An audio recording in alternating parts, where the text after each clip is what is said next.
We are now right across from the Oaks picnic grounds.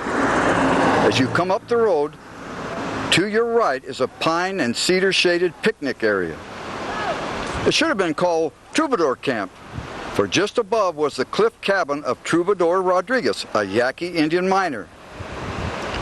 Besides digging gold from several hidden mines, Troubadour tended cows and cultivated an alfalfa field across the canyon and hunted game with a slingshot.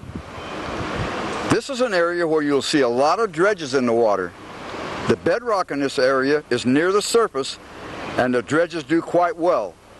I have seen several nice nuggets come out of this area.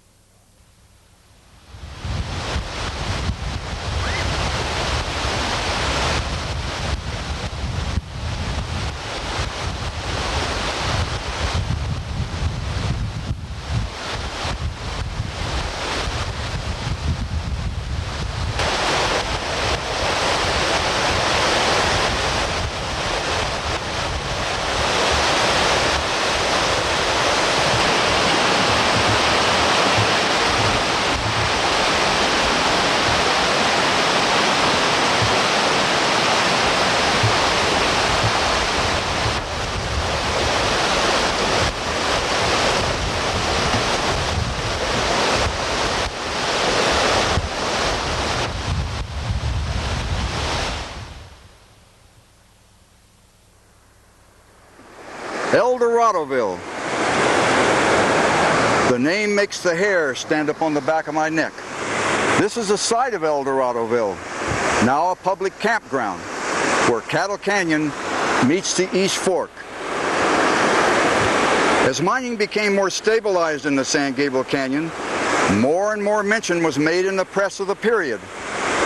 The Los Angeles Star, which appears to have been the leading newspaper of the time, wrote in an editorial on May 14, 1859, "Those in our city who are not properly employed should go at once to the San Gabriel mines." On December 3rd of that year, the Star wrote, "The San Gabriel mines have been worked very successfully this season. Discoveries have been made which prove the whole district to be one grand placer." The next year was again reported a good one for the miners, with 300 accounts on the books of the stores in Eldoradoville. This prosperous boomtown lay at the junction of Cattle Canyon and the East Fork of the San Gabriel River. It boasted 3 general stores and a half a dozen saloons with their gambling and dance halls running wide open. John Robb, who spent more than 60 years in the canyon and married one of the Potter girls, told of recovering more gold by running the sawdust from the floor of the Union Saloon through his sluice box than he was able to get from real mining. So careless with their pokes were the miners and gamblers of those days.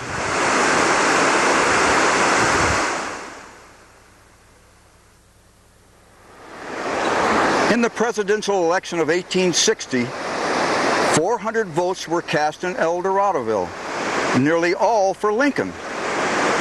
And when you consider the numbers of citizens who were not using their own names, the dance hall girls, the Hawaiians, the Chinese, the Mexicans, and the Indians who could not vote, this figure represents a sizable population for this mountain town.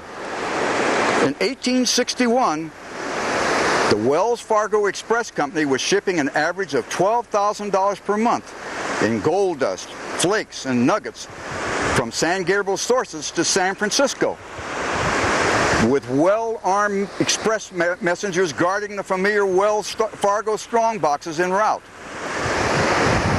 It is reasonable to assume at least an equal amount of gold was sent from the canyon by other agencies or by private parties.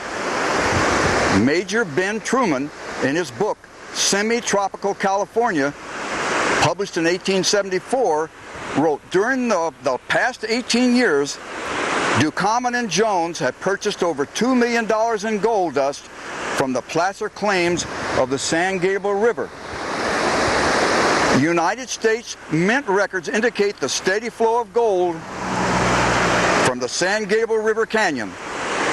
The earliest of these reports is credited to Abel Stearns from the Philadelphia Mint and bears the revealing date 1846, definitely prior to the discovery by John Marshall by Sutter's Mill at Coloma, California in 1848.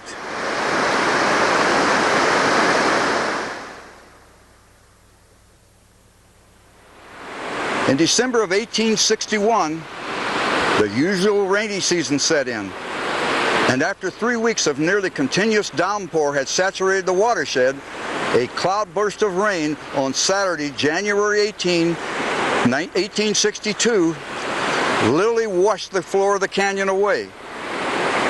The entire town of El Doradoville was obliterated. Not one building resisted the floodwaters. Joined in the collection of stores and saloons on the way to the ocean was all the equipment of the miners, as well as their hopes and their homes. Communications were so scant at that time, and the destruction so general, that there exists only a fragmentary account of the disaster in the San Gabriel Canyon. But imagination accurately pictures the confusion when all of these people and livestock took to the high ground in a hurry, while the buildings collapsed and melted away. And the sluice boxes, long toms, rockers, and self-shooters joined the immense China pumps in an end-over-end maelstrom of water and debris. The boomers were finished and never returned. Some of the more persevering stayed on, and gradually others came in. The mines of the old San Gabriel have never been idle, for the lure of gold keeps man ever on its quest, and a continuous and variable stream of the precious element flows from them to the mints and the marts. Here you can see evidence of much mining. This is the Maley claim. Fred Maley came into the canyon in the early 1890s and worked a claim just above the junction of the East Fork and Cattle Canyon. He is reported to have taken out $60,000 in gold before being served with an injunction for muddying the river waters. Before you see the Maley claim.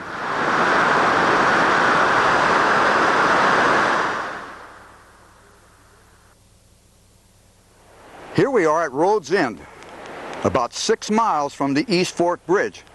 This is as far as we can drive. From this point on, we'll have to travel on foot. Down this road about a half a mile is Heaton Flat, the site of Billy Heaton's cabin, orchard, and gold mine. So let's walk down there and have a good look.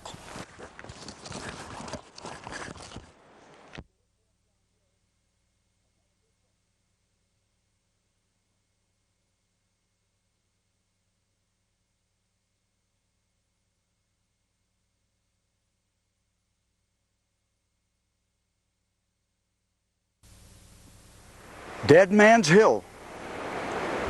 We are now standing across the river from Dead Man's Hill. It is called Dead Man's Hill because a later miner found the body of an earlier miner who had evidently starved to death when exploring one of the old coyote holes and chambers. The Sonoran miners from years before dug what are called coyote holes. These are holes in the bench gravels just big enough for a man to crawl through. When they got into the gravel deposit a short distance, they opened up chambers and extracted the gold-bearing gravels through the coyote hole. When this old-time miner crawled into one of these chambers through the coyote hole, the hole sifted and closed behind him. He was trapped, and there he died. He had been dead for so long that there was very little of him left to bury, but his leather poke was stuffed with nuggets, a rich prize to the finder.